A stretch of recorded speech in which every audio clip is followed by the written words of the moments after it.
జై శ్రీమన్నారాయణ, జై శ్రీమన్నారాయణ, జై బోలో హనుమాన్ కి.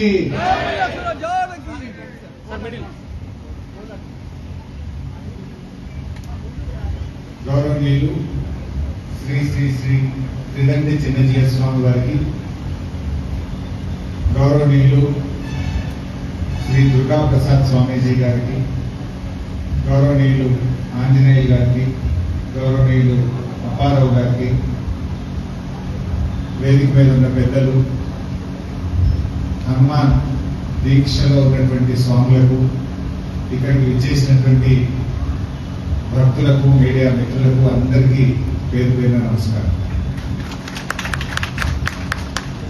హనుమాన్ జయంతి సందర్భంగా ఈరోజు ఇద్దరు స్వాములతో పాటు ఈ హనుమాన్ దేవాలయ పునరుద్ధరణ కార్యక్రమంలో పాల్గొనడం నిజంగా నా అదృష్టంగా భావిస్తా ఉన్నాను.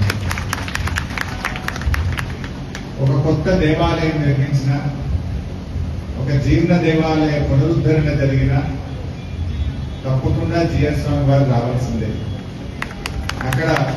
ఎందుకంటే నేను మా స్వగ్రామంలో కూడా చెన్నకేశ్వర స్వామి ఆలయాన్ని నిర్మించినప్పుడు చిన్న జిఎస్ స్వామి గారి స్వహస్తాల మీదుగా అక్కడ ప్రాణ ప్రతిష్ఠ చేయడం జరిగింది.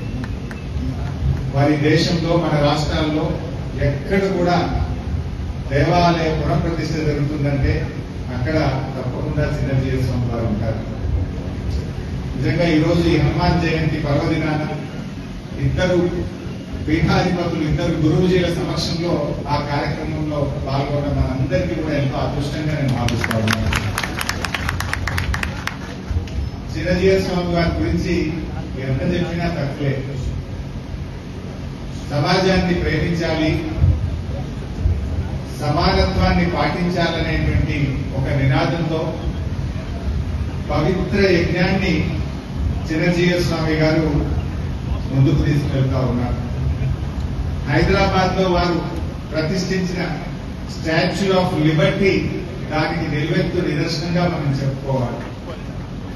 Statue of equality, statue of equality దానికి నిలువెత్తు నిదర్శనంగా మనం చెప్పుకోవాలి. స్వామీజీ గారు అందరి కోసం, హిందూ ధర్మ పరిరక్షణ కోసం, ఈ సమాజ పరిరక్షణ కోసం, సమాజంలో సమానత్వం కోసం, నిత్య లోక కళ్యాణం కోసం వారు కృషి చేస్తూ ఉంటారు.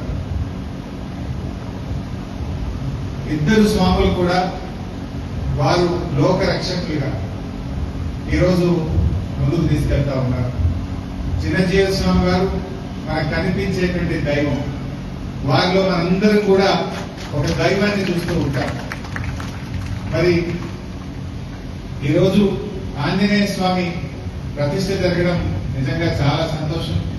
దుర్గా ప్రసాద్ స్వామీజీ గారికి మా ప్రాంత సిద్దిపేటతో చాలా అవినాభావ అనుబంధం ఉంది. వారి దగ్గరికి వేలాది మంది మాల వేసుకోవడానికి మా ప్రాంతం నుంచి వస్తూ ఉంటారు. దాన్ని గమనించిన దుర్గా ప్రసాద్ స్వామీజీ గారు గత 2 సంవత్సరాలుగా సిద్దిపేటకే వచ్చి స్వాములకు మాలాధారణ చేయించడం అనేటువంటిది చాలా విశేషమైనటువంటిది. అదేవిధంగా మా కోమటి చెరువులో కూడా ప్రతి సంవత్సరం తెప్పోత్సవం కార్యక్రమంలో కూడా వారు అక్కడ పాల్గొనడం కూడా మా ప్రాంతంలో ఎంతో సంతోషంగా ఉంటుంది. మరి ఈరోజు ఆంజనేయ స్వామి అంటే అందరికీ తెలుసు. ఆంజనేయ స్వామి క్రమశిక్షణకు మారిపోయారు. ఆంజనేయ స్వామి విశ్వాసానికి, విధేయతకు మారిపోయారు. ఆంజనేయ స్వామి సాహసానికి, సమానత్వానికి మారిపోయారు. ఆంజనేయ స్వామి ఏ పనైనా కూడా వాయు వేగంతో పూర్తి చేస్తారు. దేవదేవులకే సహాయం చేసే వ్యక్తిగా మనం ఆంజనేయుడిని చూస్తూ ఉంటాం.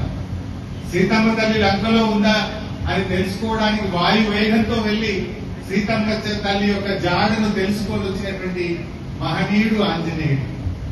అదేవిధంగా లక్ష్మణుడు మూర్ఛపోయినప్పుడు కూడా మరి సంజీవిని మొక్క తెస్తే ఆ వెతకడానికి ఆలస్యం అవుతుందోనని పర్వతాన్నే తీసుకొని వచ్చినటువంటి వాయువేగంతో తెచ్చినటువంటి వ్యక్తి ఆంజనేయుడు. అటువంటి ఆంజనేయుడిని ఇలా పెద్ద ఎత్తున భక్తులందరూ కూడా ఎంతో నమ్మకంతో, విశ్వాసంతో ఆరాధిస్తూ ఉంటారు. దేవదేవులకే సహాయం చేసినట్టు మానవ మాత్రులైన మనకు కూడా ఆంజనేయుడి యొక్క ఆశీస్సులు ఉంటాయి అనేటువంటి ఒక నమ్మకంతో ఈ రోజు లక్షలాది మంది హనుమాన్ మాల ధారణ చేస్తా ఉన్నారు.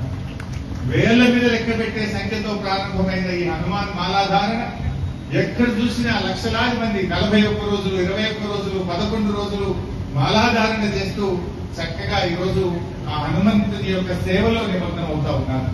దాంట్లో మా దుర్గా ప్రసాద్ స్వామీజీ గారు ఇది పెరగడానికి, ఈ మాలాధారణ ఎక్కువగా కావడానికి వారు ఎంతగానో కూడా కృషి చేయడం జరిగింది. ముఖ్యంగా మరి దుర్గా ప్రసాద్ స్వామీజీ గారు ఈరోజు మీరు తప్పకుండా రావాలి. ఎన్నో ఏళ్లుగా ఉన్నటువంటి జీర్ణ దేవాలయాన్ని శ్రీ శ్రీ శ్రీ త్రిదండి చిన్నజీయ స్వామి వారి చేతుల మీదుగా దాన్ని ఈరోజు పునఃప్రతిష్ఠ చేస్తున్నామన్నప్పుడు ఇది ఒక ఆజ్ఞగా, ఒక అదృష్టంగా భావిస్తూ ఈ కార్యక్రమంలో పాల్గొనడానికి నేను రావడం జరిగింది. నిజంగా ఇది నా అదృష్టంగా భావిస్తూ నాకు ఇంత మంచి అవకాశం కల్పించిన దుర్గా ప్రసాద్ స్వామీజీ గారికి, అదేవిధంగా శ్రీ శ్రీ శ్రీ త్రిదండి చిన్నజీయ స్వామి వారి పాద పద్మాలకు నమస్కరిస్తూ సెలవు. నమస్కారం.